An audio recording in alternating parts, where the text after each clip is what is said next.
kể cả những người mà không biết uống cà phê nha thì cũng uống được và cảm thấy rất là ngon. Tại vì nó rất là dễ uống, và bằng cách pha chế thế này thì nó làm cái ly cà phê của mình đặc biệt hơn rất nhiều. Bình thường cà phê là đã ngon rồi, đã ngon đối với những người mà ghiền cà phê rồi, nhưng mà ngày hôm nay chúng ta có cái công thức khác để mà mình thay đổi cái công thức chút xíu, nhưng mà làm cho cái cà phê của mình ngon hơn, hấp dẫn hơn ha. Bởi vì thường cà phê của mình thì nó thơm, ai cũng thích cái mùi thơm của cà phê hết, đảm bảo luôn.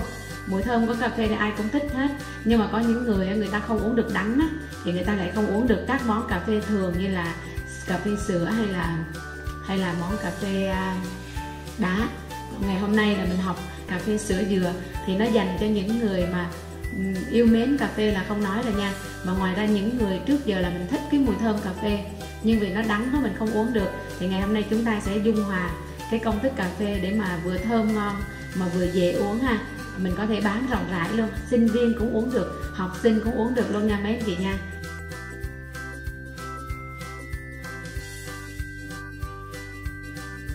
Ở đây cà phê sữa dừa thì Nhi sẽ sử dụng bột cốt dừa của Lộc Phát nha.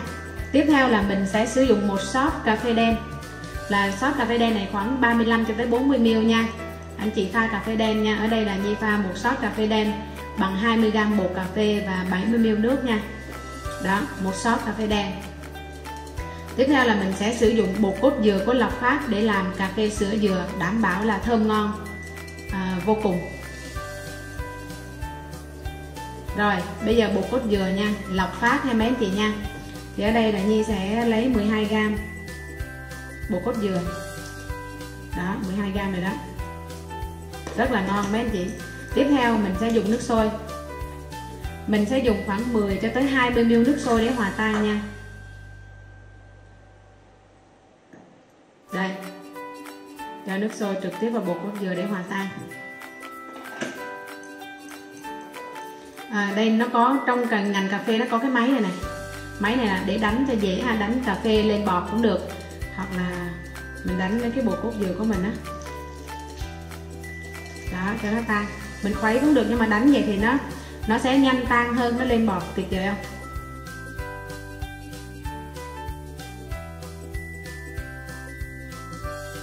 Bột cốt dừa của mình nó đã tan ra rồi nha. Tiếp theo cái nguyên liệu tiếp theo mình cần đó chính là sữa đặc nha. Mình sẽ sử dụng 20g sữa đặc nha.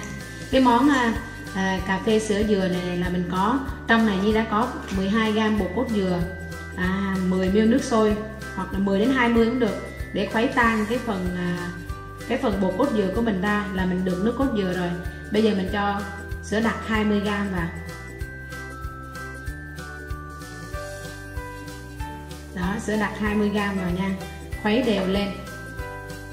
Mình sẽ khuấy đều cái phần sữa đặc với sữa dừa lên. Đó là sẽ rất là ngon rồi đó. Cho tiếp một shot cà phê vào nha, 40ml cà phê đen. 35 đến 40 là một shot cà phê đó.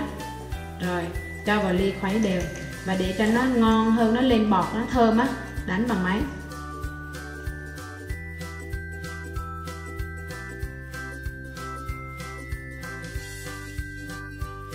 Rồi đó, sau khi đánh xong, khuấy xong cho đá vô.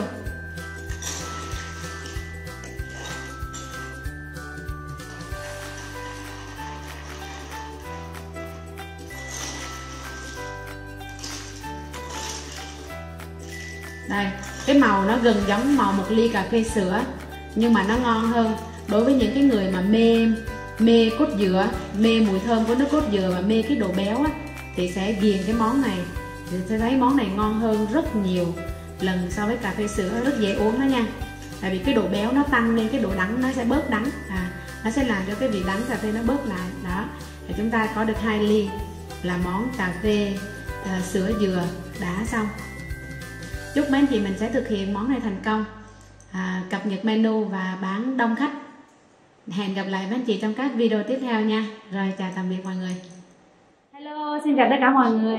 Nếu như anh chị đang xem video và thấy video này là hữu ích thì hãy nhấn like và comment câu hỏi bên dưới để được giải đáp. Đừng quên đăng ký kênh YouTube và nhấn chuông thông báo để được học mỗi tuần một công thức tự nhiên nha. Chúc mấy anh chị mình sẽ học được nhiều điều hữu ích, ứng dụng vào công việc hiệu quả. Cảm ơn mọi người.